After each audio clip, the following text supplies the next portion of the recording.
I've really appreciated all the people who have congratulated me in the months since my election to the Hall of Fame.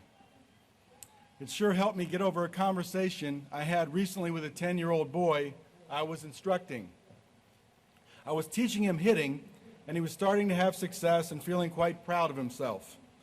And he asked me, "So, did you play baseball?" I said yes, I played professionally. And then he goes, "Oh yeah? For what team?" I said I played with the Baltimore Orioles for 21 years.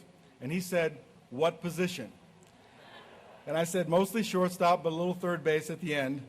And he began to walk away, and he looked back and said, "Should I know you?"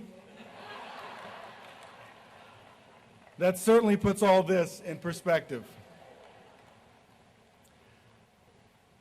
As I thought about this day, I couldn't help but say to myself, you don't get to a place like this and join a group like the men seated behind me without a lot of people supporting you along the way.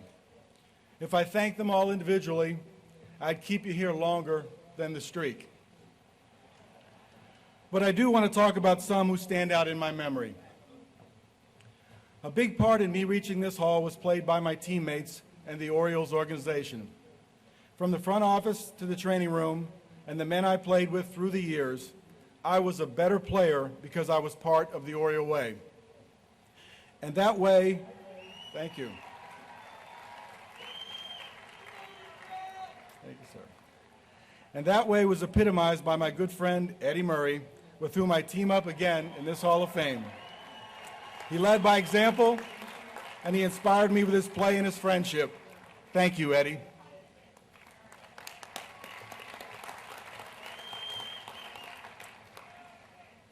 And then there are the fans of baseball. And in particular, the people of Baltimore.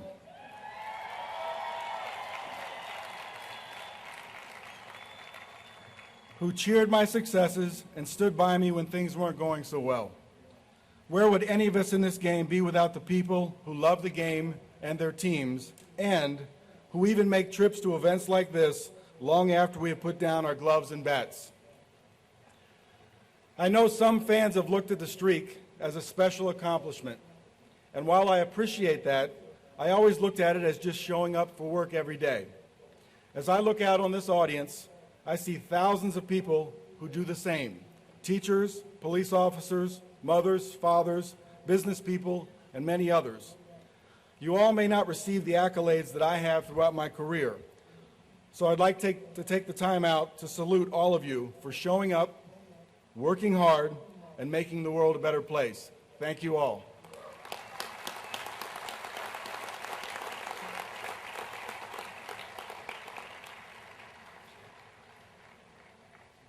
As I played this game, there were special friends who made it possible for me to be the best I could be on the field with their support off the field. There was Jimmy Williams, who taught and guided me to the big leagues, and Richie Bancells, who kept me and my body on the field and was a great listener in our off-the-field moments, and Brady Anderson, simply my best friend, and John T-Bone Shelby, with whom I started a lifelong friendship from our earliest days of struggling together in the minor leagues. And most of all, I count the blessings of my family. Imagine how lucky I am to call the man whose memory I revere to this day by so many important names: teacher, coach, manager, and especially Dad.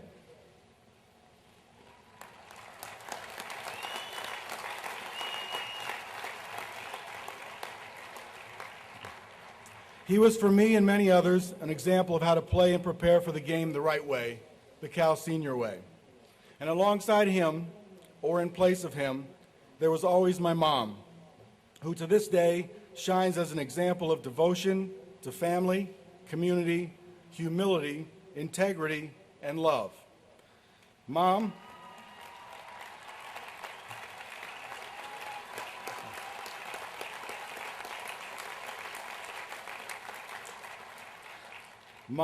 the words are hard to find to let you know how much I love you back.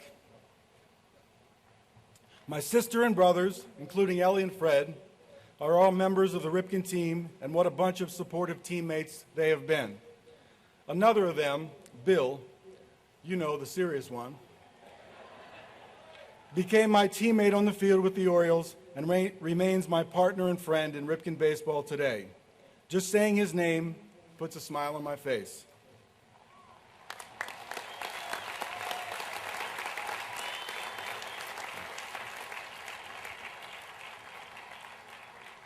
And our children, Rachel Marie and Ryan Calvin. They not only gave me a whole new understanding of life, but they also continue to bring me pride as they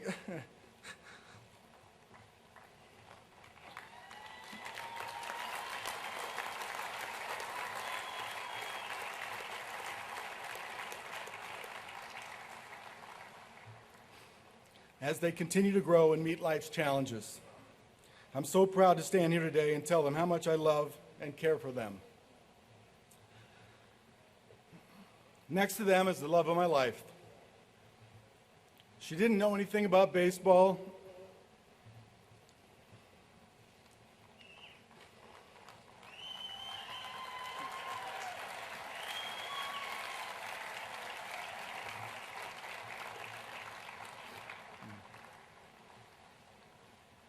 She didn't know anything about baseball or me when we first met, but she has learned and stood by me and supported me throughout our years together.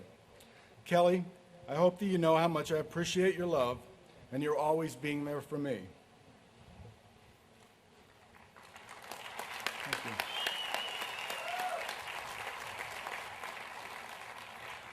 I love you and I thank you. Ryan, I might need a little help transporting this.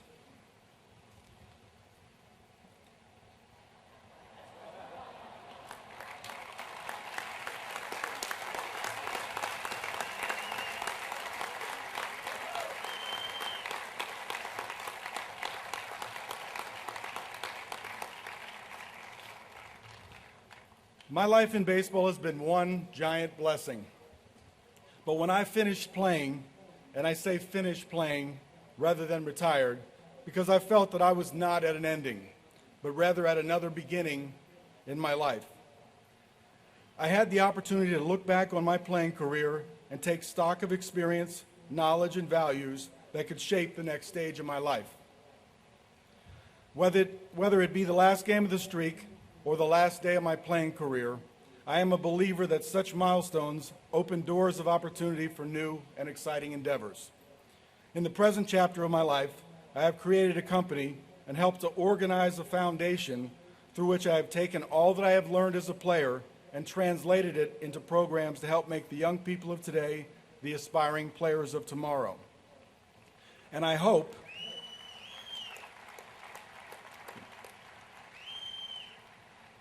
that I set an example for them as men like Lou Gehrig and the remarkable people seated up here have been for me and so many others.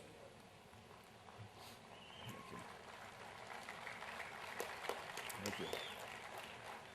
My opportunity to work with children and their coaches across this great country, and for that matter the world, enables me to tell you firsthand that the game of baseball is alive and well. I see that as we work to help mold another generation of young people into the future scholastic players, professional players, and even the big leaguers and Hall of Famers of tomorrow. We all hear about how baseball imitates life, which held especially true for my dad.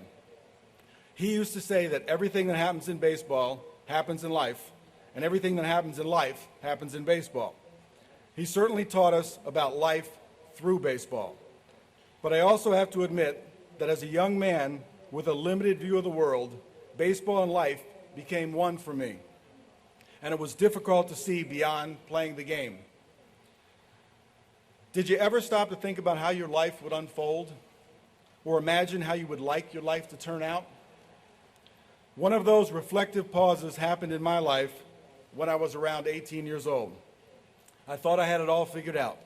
I would play big league baseball until about 45, and then worry about the rest of my life after that. It took me a little while, but I did come to realize that baseball was just one part of my life. with the possible exception of this weekend, of course. This was never more clear to me than when we had children. I realized that the secret of life is life, and a bigger picture came into focus. Games were and are important, but people and how you impact on them are most important.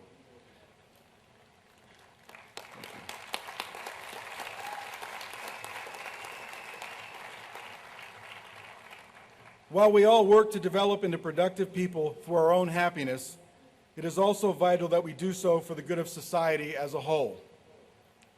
As I came to know the importance of my role in the development of my children, I began to sense the impact I could have on other kids.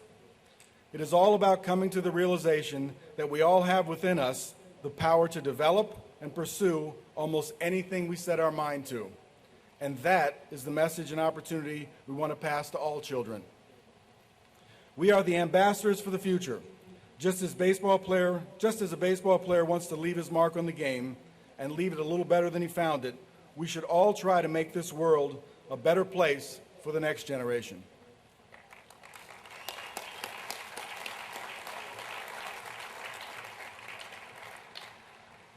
When I realized that I could use baseball to help make life better, especially for the kids, baseball became a platform. By trying to set a good example, I could help influence young people in positive and productive ways. And some of this became apparent to me in my earliest playing days. So as my Major League Baseball career unfolded, I started paying a little more attention to my actions. I remember when Kenny Singleton showed me a tape of me throwing my helmet down after a strikeout, and all he said was, "How does that look?" I remember learning about a family who saved their money to come to Baltimore to see me play. I got thrown out in the first inning, and their little boy cried the whole game. I remember how I reacted with anger when Dad was fired after an 0-6 start. And after each of these events and others, I vowed to act better the next time. Yes, these were only little things, but as Dad used to say, if you take care of all the little things, you'll never have a big thing to worry about. As the years passed, it became clear to me that kids see it all, and it's not just some of your actions that influence, it's all of them. Whether we like it or not, as big leaguers, we are role models. The only question is, thank you.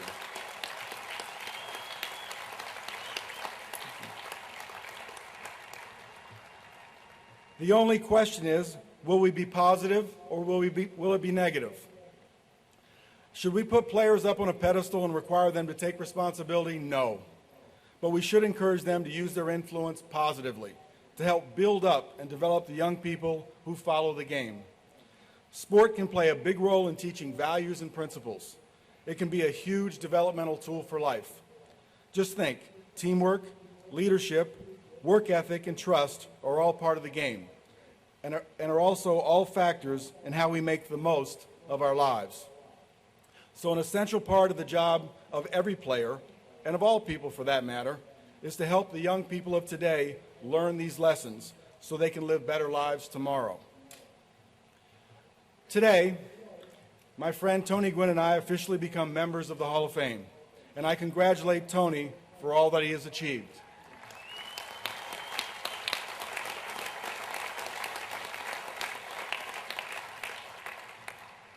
Tony, I always admired your enthusiasm for the game and your great accomplishments as a hitter, and that same great batting stance you seem to use day in and day out, something that I could never be accused of doing. And congratulations to Rick Hummel and Denny Matthews as well.